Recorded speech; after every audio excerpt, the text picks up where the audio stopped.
Exercise snacks. What the heck is that? Not snacks during exercise, like food consumption.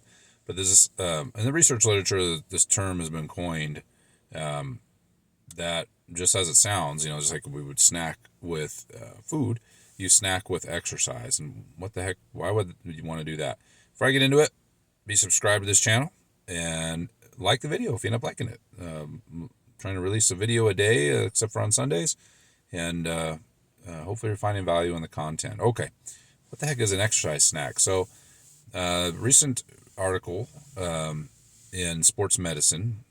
Sports Medicine is a journal that does a lot of reviews. So, take a topic and basically a mini book, right? If you're not familiar with the research literature.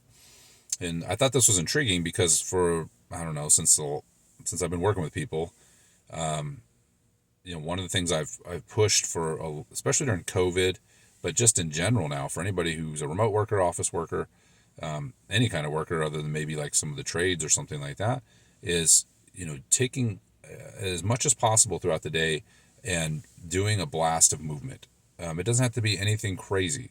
So it could be 10 air squats. It could be 10, and I'm not a big jumping jack fan, so make them small. Just because if you haven't been going in that plane, a lot of people pull a calf muscle doing that. But it could be just some forward lunges. It could be some. I'm more of a fan of reverse lunges. It could be push-ups within reason. Again, you can get kind of carried away with that stuff. But if you're at home and you have some dumbbells available, from your home gym or a barbell, go to the gym and blast a set. You don't have to do 3 to 4 sets to gain benefit. Do a set of bent over rows, or if you've been seated for a long time, easy, but do a set of dumbbell RDLs just to stretch your hamstrings back out. And then go back in later and do a set of something else. If you have that ability, being at home. Again, if you're at your office or if you're somewhere else, it could be as simple as taking a brisk, walk down the hallway. And again, you could look a little foolish doing this, I realize, but this plays into.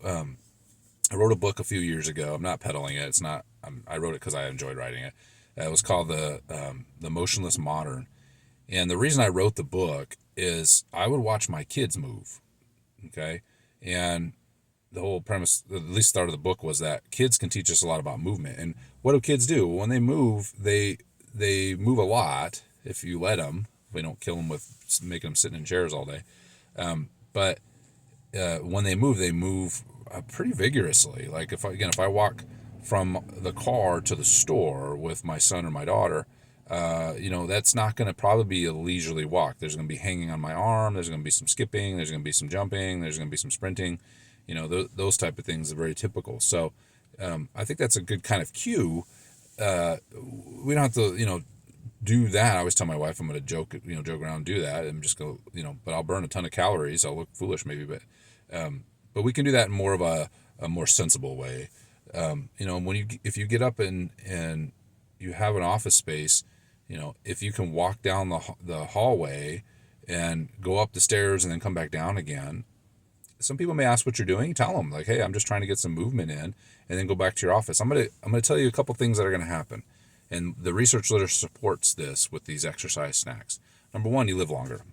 Okay, the reduction in the cancer risk, especially exercise-related cancers, I think was 30% with this frequent movement throughout the day. Again, these are 1 to 3 minute bursts of movement. They don't have to be crazy intense, though. I'm not saying you have to sprint down the hallway. It's just get your heart rate up a little bit. We've seen this in quite a few other studies that look at if you sit for more than 30 minutes at a time, you die faster, regardless if you exercise or not.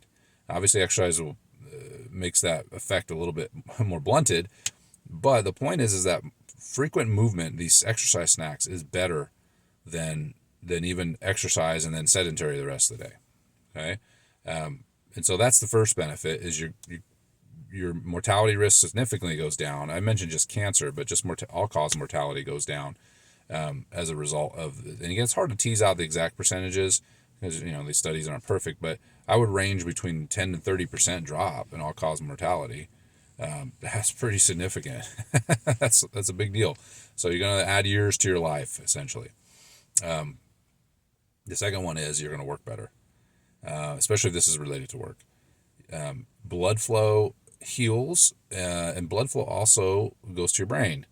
And if you didn't observe it directly, like you weren't thinking about it, but when you move, when you exercise, or when you come and sit down, and then to work again, your mind is clearer typically. You're more focused, right? If you kind of started to get drowsy from staring at a screen or whatever you're doing, or a repetitive task, I mean, it's a chance for you to reset. This is why I'm a big advocate with kids, right? I always ask my kids every day, how many recesses did you get? That's the first question I give them. I care about the other things deeply, right? Math and philosophy and theology, and I care about all those things. But I need to know how much activity they're getting, because that'll tell me probably how they did in those other areas throughout the day. So we're no different as adults. Is that more movement, more better? And again, I guess what I'm trying to break through with these exercise snacks, these researchers beat me to it in terms of putting it in the literature. I came up with a term I think it's helpful. But the point is that you kind of break through this idea that I have to have a formal exercise program to see benefit. No, you just need to move. I just need to move. I'll get up from my desk, from grading papers or whatever it is, from stretches of time when I'm doing things or working with clients online, whatever it is, and I'll move, or I'll purposely fidget, right, just to push blood around. It really does make a difference. In fact, there's an interest study on that. Maybe I'll review that study in the near future. Okay, that's all for today. Get your movement in. It all matters. It really does. We'll see you in the next video.